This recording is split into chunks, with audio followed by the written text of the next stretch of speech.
everybody, welcome back to a new video. Today I thought I would do sort of a continuation video of my these 12 books will self-destruct in 12 months video, and I'm going to react to that video and I'm going to tell you guys what I have read and what I have not read. Spoiler alert, it's not going great at all. So this will be humbling and a little bit stressful, I'd say. But yeah, we're about halfway through because I have until I think it was October 9th or something like that to finish them all. And yeah, I'm gonna try to screen record on my phone so you can see the video as well. First book we have here is The Nightingale by Kristen Hanna. I've had I've had this book for a couple of years. I know it has great ratings on Goodreads, like 4.5, 4.6, something like that. And I know a lot of people love it, but I still have not read it. But I really do want to. I haven't read historical fiction in like so long. Maybe like 6 months or something. So I should probably get to it, shouldn't I? Now we have the second historical fiction. And this is Codenamed Verity by Elizabeth Wayne. I've had this. I feel like I did start reading it as an ebook first, like Codenamed Verity is like this thick. It's not thick at all, but it's just the way that it's written. It's like not a lot of space like in between the sections and stuff, because there's like no sections, which scares me a little bit from picking it up, which is my way of saying I have not read this one either, so you know, shame on me. So far I've read 0 out of 2, so it's going great. There's Something About Sweetie by Sundar Menon. I've had this for like 3. Another YA contemporary. I've honestly barely read any YA contemporary in like last 2 years. The only ones I've been reading is Casey West and Emma Mills, because they're 2 of my autobiography authors and 2 of my favorite authors.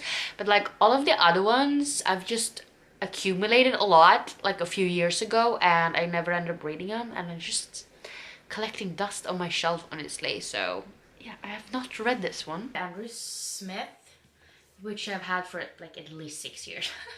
Like I bought this when this was like new, maybe-ish.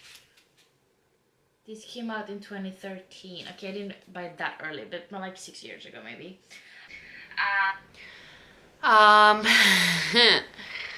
Haven't read it. I remember being so excited to read this book when I bought it, but for some reason I never ended up picking it up then, and as of right now I haven't done it either. So far we got what, 0 out of 4 books? Is that correct? Part of it. And we have Sense and Sensibility by Jane Austen. I really enjoyed. I have not read this one either. I was definitely on a Jane Austen sort of kick like 2 years ago, and I wanted to plow through them all. I wanted to know it all. I wanted to read them all. And I have these beautiful vintage classics editions, and I have a few other editions of some of them, but I haven't read this one, and it's so pretty, and I need to read it. Maybe I should do it during vacation in the summer when I have a little bit more reading time. I don't know, but yeah, that's what, 0 out of 5. It's going great, you guys. No, I have not been reading any classics. I don't even remember if I read any classics last year. Did I? I think not. I definitely haven't read any of this for this year at least, but I've barely read anything this year, so it's going really badly. But yeah, that's like one of the reasons I haven't picked up any of the books from that self-destruct sort of cart that I have going on. So what? We have 0 out of 6. Was that it? The Book Wanderers by Anna James, which is book 1 in Pages & Co. series. I read this one. I read it like in March, and it's currently April 2nd, so I didn't read it that many weeks ago, but I have read it. I did really enjoy it. I do want to continue on with the series. I do own the second book, so I probably should. I ended up giving this book like 4 out of 5 stars, and I really did enjoy it. And I love the fact that we get some visitors from like different literary masterpieces like Alice in Wonderland and Anne of Green Gables that I really love. So yeah, I have read 1 out of 7. And this is Orion Lost by Alistair Chisholm. And guys, you don't know how many times I've almost picked up this book, but haven't actually read it. But I read the premise on the back of it at least like 5 times, and I thought, this sounds really interesting, I should really read it. But then I just end up choosing something else, and I don't know why. But I really want to read this one, so probably should. These books are not unread because I'm not interested in them. They're unread because I have so many books to read constantly. And I mean, that's my fault. I really want to read these books because I don't want to unhaul a single one of them. Which is the point of this video. Force myself to read shelf warmers so that I get to them. At some point, you know. And I'll have a year to do it because make life more stressful and exciting, I guess. And then we have a book that I know is very, like, popular, or was when it came out. So this is The Wizard of Wands by Cressida Cowell. Once again, I have not read this book, which I should have because it's a middle grade. It's middle grade fantasy, which I do really love. I've heard great things about this series and this author's other series as well. I think she wrote How to Train a Dragon. But also there's illustrations throughout the book, which would definitely speed along the actual reading experience. But no, I have not read this book yet. So that's what, 1 out of 9 fantasy part. So this is the adult fantasy, and this is The Rage of Dragons by Evan Winter. I probably had this for like 2 years. I think this is one of the newer books on this list. One of the newest books, and I'd already had it for 2 years. And that was from the second time ordering it, since it's never arrived the first time.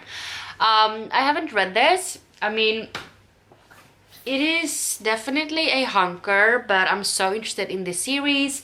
It's dragons, adult fantasy, I love that shit.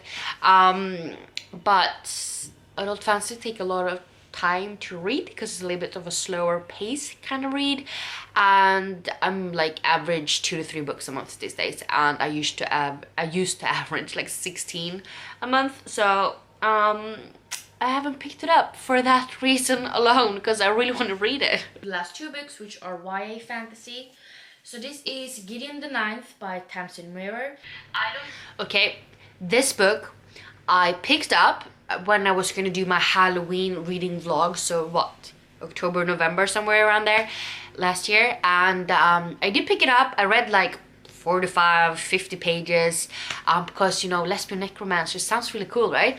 But I just didn't really mesh with the story right then, so I didn't end up finishing it, so I picked up something else. But I have technically started it, I just need to finish it, okay? It kind of counts, right? Last book I was so hyped about, and that is The Vanishing Deep by Astrid Scholt. And I thought that I would be reading this as soon as I got it, because Vanishing Deep by Astrid Scholt. I did read that. I finished it like the last few days of March. So it was less than a week ago I finished it, but I did read it. I did finish it. I gave it like 4 stars or something like that. I really enjoyed it. It was a quick read. Definitely very different from other sort of books I've read before, although some like plot twists and stuff like that are definitely like very well versed in the YA fantasy community books. But yeah, I ended up reading this one, and I don't know why I waited so long to pick it up, because the premise really intrigued me all this time, but still they just lay around for a few years, like all of my books do, which is why I'm trying not to buy that many books this year. So far it's going surprisingly well, but you know, a combination of having no reading time and being sort of broke and needing to prioritize other sort of very important purchases in my life right now, that might be the reason why I haven't bought that many books, because literally can't. But yeah, so if we're gonna summarize this failure of a challenge, I have finished 2 books. I have started a 3rd one, but then never ended up finishing it, but I do want to give it another go. So should we say that I've read like 2.5 books out of 12? Does that count? I think we're gonna call it 2.5. I mean, I did start. But the fact is that as of April 9th, which is like a week away, as of filming this, I will have 6 months to finish like 9.5 books. It can be done, but when you average 2 to 3 books a month, the odds are not great, especially since I'm reading a completely different book right now that has nothing to do with this challenge at all. But yeah, please let me know down in the comments if there's any of these books I should prioritize, which are the books I should definitely not risk of needing to unhaul, because honestly I don't want to unhaul any of these books without having read them and given them a chance, because I'm really intrigued with all of them. But let me know if there's one that I should prioritize just in case. But yeah, I hope you guys enjoyed this video, and I hope to see you in the next one. Bye.